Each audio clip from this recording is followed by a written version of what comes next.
আসসালামু আলাইকুম রহমতুল্লাহ। সবাই কেমন আছেন?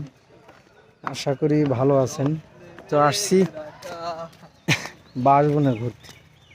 সব বাঁশ দিয়ে তৈরি, সব ঘর বাঁশ দিয়ে। তো এখানে এসে একটা ভিডিওতে আসলাম, এই জন্য ভিডিওতে আসলাম যে ওই যে এর আগে যে আমাকে কমেন্ট করেছিল ভদ্রলোকের সন্তান, ছাগলের 3 নাম্বার বাচ্চা।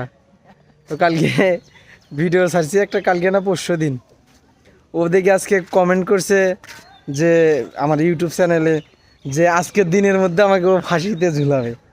তো ভাই দিনটা শেষ হয়ে এখন প্রায় 5টা 43 বাজে। অফিসে ডিউটি শেষ করে আবার ঘুরতে আসলাম একটু বন্ধু বান্ধব নিয়ে বাইরে, এই যে বাঁশবনে ঘুরতে আসছে। তো এখনো আমি ফাঁসিতে ঝুললাম না, তাহলে ও কি সত্যি কথা বললো? আমি এই জিনিসটাই বুঝলাম না। এই যে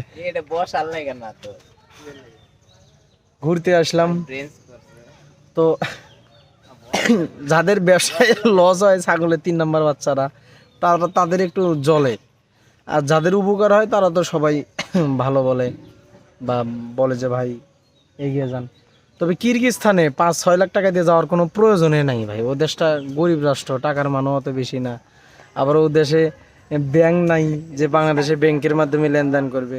ওই যে যারা দালাল থাকে ওই দেশে ভিসা কেনে, তারা যদি ওই যে হুন্ডির মাধ্যমে তারা শ্রম নেয়, নিয়ে বাংলাদেশ থেকে টাকাটা দিয়ে দেয়, মানে এমন পরিস্থিতি।